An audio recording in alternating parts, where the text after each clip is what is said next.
What is up guys, it's Cal, and in this video I'm going to talk more about World of Warcraft Battle for Azeroth. Now I posted a video about what's next, everything that we knew about the expansion. As I was editing that video, more stuff was shown about it. So what is that stuff exactly? First off, Azerite. Azeroth is going to be like a main currency for upgrading your Heart of Azeroth artifact medallion. Now, how to get it, there are going to be gnomes and goblins, which will give you maps to find it, and you'll take ships from your faction's hub to find the Azerite. And they're gained from nodes and chests, creatures and quest givers, and powerful bosses. So I guess the main source of them is probably from the island expedition thing that they showed off. Speaking of island expeditions, more knowledge on that. It is a 3-player scenario, we knew that before. There's going to be normal, heroic, mythic, and PvP difficulties of it.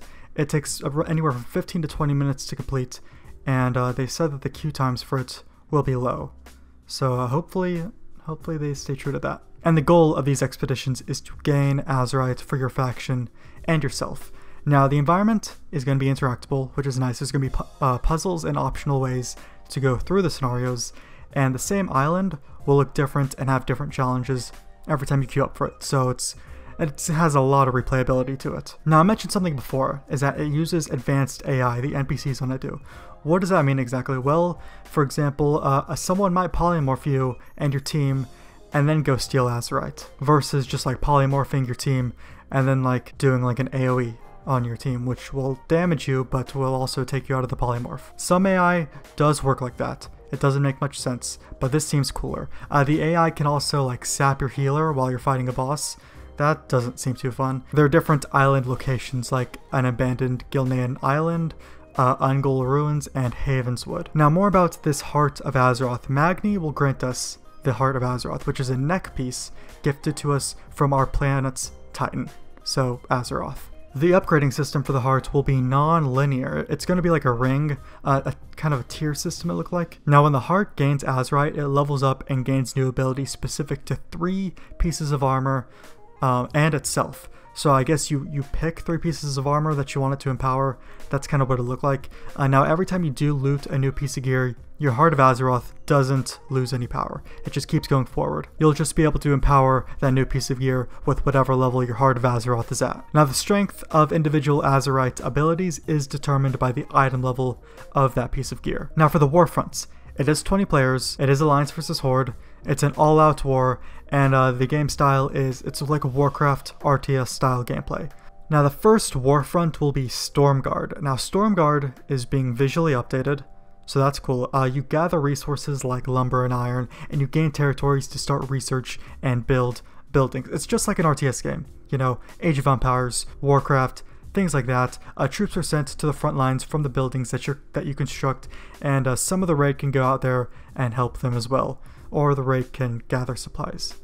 You know how RTSs work. Now this part's interesting. They talked about the state of Eastern Kingdom. I don't think they talked about the state of Kalimdor, because that's really what I'm curious about. But the state of Eastern Kingdom is that Undercity is going to be, it's going to lie in ruins, essentially. Eastern Kingdom is going to be controlled by the Alliance. Arathi Highlands is the key holding point, and for Alliance, their objective on Eastern Kingdom is that there's still a threat of Horde on the continent. They also cut off like the north area, it seems like, especially Silvermoon City, because, well, that's Horde. And then Horde's objective on Eastern Kingdom is to prevent Alliance from building up, and the launching point for Gilneas or something. They said something like that. So I am curious to see what Eastern Kingdom is, because I want to know what happens to Darnassus and the Night Elves, because they burned down Tel'Drassil is what we know. They're obviously not going to touch Azure Mist Isle or Silvermoon City, because, I mean, those are Burning Crusade. You can't even fly in those places, you know. Now for the allied races. The High Mountain Torrent, we already know what the allied races are, but they have showed the racials for 2 of them, because 2 of them were playable at BlizzCon. The racials for the High Mountain Torrent are Rugged Tenacity, which reduces the damage you take by a certain amount. On the show floor they showed 330, but that obviously has to do with what level you are. Pride of Ironhorn, which increases your mining by 15, and you can mine faster. Mountaineer increases your versatility by 1%. Bull Rush allows you to charge forward for 1 second, and you knock down enemies for 1.5 seconds. And that has a 2-minute cooldown. And then their last racial is called Waste Not, Want Not, which gives you a chance to loot additional meat and fish. So there's that. And then the other was the Lightforged Draenei. So in the demo, they could only be warriors, paladins, hunters, priests, and mages. So there might be more to that. I feel like they should make the Lightforged Draenei be the same classes as the Draenei, because the sub races have to have some relation to their main race counterpart, if that makes sense. I just feel like that them being the same classes should make sense. But anyways, their racials are Light's Judgment, calls down a strike dealing holy damage to enemies within 5 yards for 3 seconds. So that's exactly the same thing that we were able to get on the Vindicar. You know how you can get the Light's Judgment thing and it shoots down this big spiral yellow beam that has a 2.5 minute cooldown. So that is going to be a racial for the Lightforged Draenei. Another one is Forge of Light, which summons a forge to blacksmith, and your blacksmithing skill is increased by 10. Another one is Demonbane, which increases your experience gained from killing beasts by 20%. That seems pretty interesting. Holy Resistance reduces your holy damage taken by 1%. And then Final Verdict, which when you die, you deal holy damage to enemies within 8 yards of you, and you heal allies. So that's an interesting one. Now keep in mind, all these numbers are placeholder. They can change racials around. It's not on live yet, so they're all subject to change.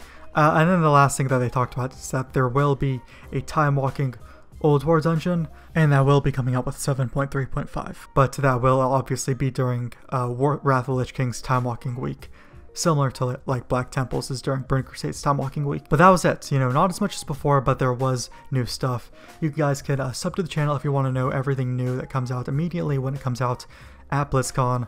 Everything that they show off at the show floor, I'll be talking about here. You can leave a like on the video if you enjoyed it, and I'll see you guys in the next video.